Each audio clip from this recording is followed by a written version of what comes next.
आज की चर्चा। लेकिन हम लोग बड़े आलसी, बहुत ऊंचे लेवल के आलसी, आलस के। हम लोगों को भगवान भी चाहिए पर घर बैठे बिना माला जपे।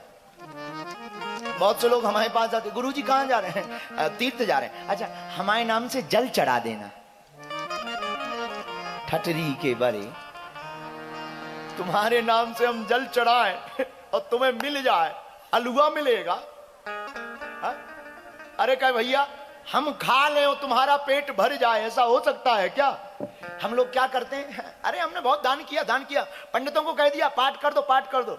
भैया ब्राह्मणों से अनुष्ठान करवाओ, अनुष्ठान का अपना फल है, पर खुद करो उसका अपना अलग फल है।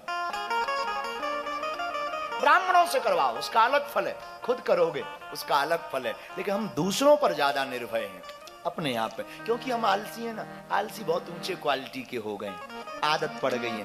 तो आलसी से हमें याद आया, नई नई शादी हुई उत्तराखंड में, देहरादून में, हमारे चंगीलाल की नई नई लुगाई आई, नाम मुन्नी बाई, बिचारी पहली बार आई, महाआलसी, महाआलसी। 2-3 बार आई गई, पहले लगा सासू मां को कि ठीक है बच्ची है, बाद में लगा कि ये तो आलसी है और कोई काम ही नहीं करे। 10 बजे तो उठे, चाय बिस्तर पर चाहिए और सासू मां बना के दे। पति को बेचारे को बड़ा बुरा लगा। चंगीलाल चूंकि हमारा चेला था, उसको बुरा लगा। रोज मां झाड़ू लगाए, तो एक दिन चंगीलाल ने सोचा ऐसे तो ये झाड़ू देंगे तो नाराज होगी, गाली बकेंगे तो नाराज होगी, एक काम करते हैं लड़ाई क्यों करें। तो जोर जोर से चिल्ला के, मां अब तुम झाड़ू मत लगाओ, मैं झाड़ू लगाता हूं। मां ने कहा नहीं नहीं बेटा मैं लगा लूंगी, कोई बात नहीं। अरे मां जब इस घर के और लोगों को नहीं दिखाई पड़ता मैं झाड़ू लगा लेता हूं, तुम नहीं नहीं नहीं नहीं मैं। भीतर से बहू पड़ी पड़ी बोली, काय को चिल्ला रहे हो, बेफिजूली में दिमाग खराब कर रहे। तो पति ने कहा देखो माँ जी रोज झाड़ू लगाती, कमर दर्द होने लगा, हमने कहा हम लगा लेते हैं। पति को लगा शायद ये कहेगी नहीं नहीं ठीक है हम लगा देंगे, या हम लगा ऐसा। पर पत्नी तो ऊंची निकली, वो भी उत्तराखंड की। बोले देखो झाड़ू जिसे लगाना हो लगाओ, हमारा सिर दर्द मत करवाओ, तुम्हारी बातों से हमारा सिर दर्द होता है। एक काम करो लड़ो ना, एक दिन तुम झाड़ू लगा लो, एक दिन माँ जी लगा लिया करेगी। अपन सो लगाने वाले नहीं है, ऐसे भी आलसी। अब इन आलसियों को क्या समझाएं, बोलो सीताराम। एक और हमने आलसी की बात सुनी। एक बार एक आलसी किराए के मकान में रहता था, भूकंप आ गया। भूकंप आया तो दूसरे मित्र ने जगाया, देख देख भूकंप आया, आने दो, कौन अपना मकान गिरना है, मकान मालिक का गिरेगा। बताइए बताइए, अपना क्या जाता है, मकान मालिक का गिर जाने दो। अरे भाई मकान मालिक का मकान तो गिरेगा पर तुम भी तो तपोगे। इन आलसियों से कौन। एक और आलसी था तुम लोगों के बीच का। एक बार राजा ने घोषणा की जितने भी नगर में आलसी हो सब हमारे पास आए, काम कुछ नहीं करना है, एक ही शर्त है खाओ पड़े रहो। अब आलसियों की भीड़ लग गई।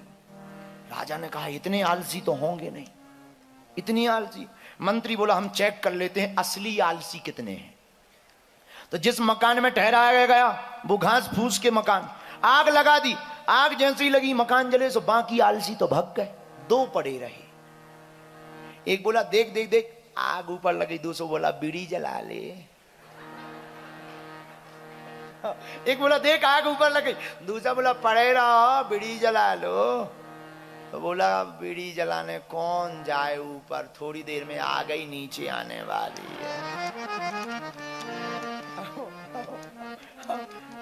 यहीं जला लेंगे, यहीं जला लेंगे, मतलब इन्हें बचना हो जैसे। तब राजा ने कहा असली आलसी ये हैं, इन्हें सर्टिफिकेट दिया जाए। हम लोगों की भी ठीक ऐसे ही कुछ आदत है, हम लोग भी आलसी हैं। भजन में भजन करन में आलसी, भोजन में तैयार, तुलसी ऐसे नरन को बार बार देखा। भजन करन में आलसी, भोजन में, भोजन का हाँ लिया लिया लिया। एक और आलसी सुना हमने, याद आ गया तो सुन लो। एक गुरुजी का चेला आलसी, बद्रीनाथ वाले महाराज जी का महा आलसी चेला था गुरुजी का। यहीं रहते थे खाक चौक में बद्रीनाथ वाले महाराज, उनका चेला आलसी। अब ये मत कहना कि वो हम ही थे, पर इनका एक चेला महा आलसी, इतना आलसी। महाराज जी भीतर पड़े थे, ठंडी यहां बहुत होती है, बर्फ गिर रही थी, रजाई में पड़े थे।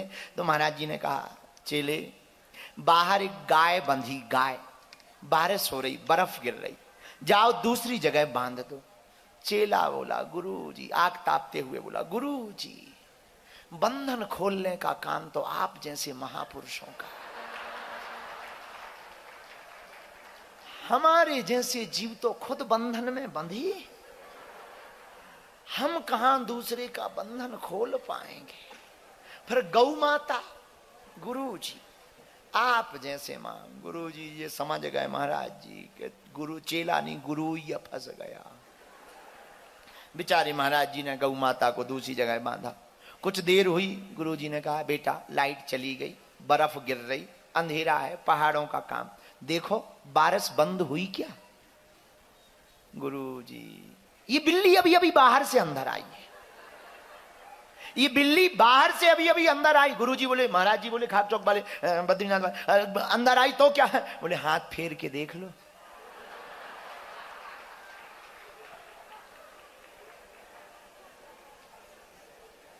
गीली हो तो समझना हो रही, और सूखी हो तो समझना बंद हो गई। अब हम काय को उठे?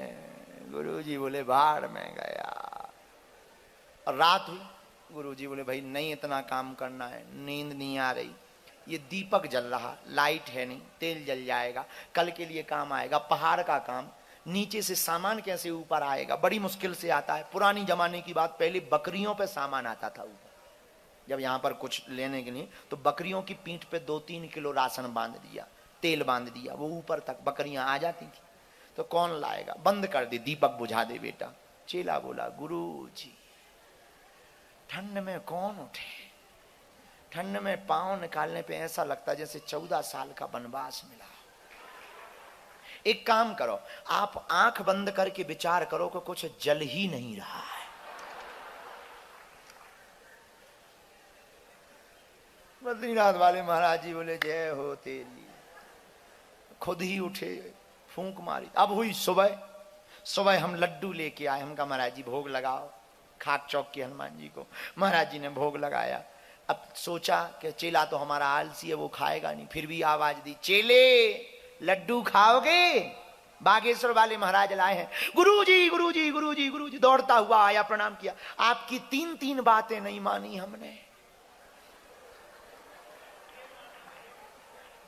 अब 4थी बात अगर नहीं मानेंगे तो नरक जाना पड़ेगा।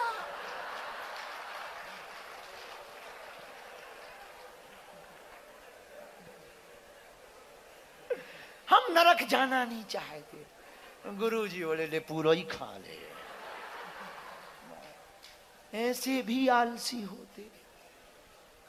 खैर आप लोग नहीं हो, ये तो महाराज जी के चेले की कथा हमने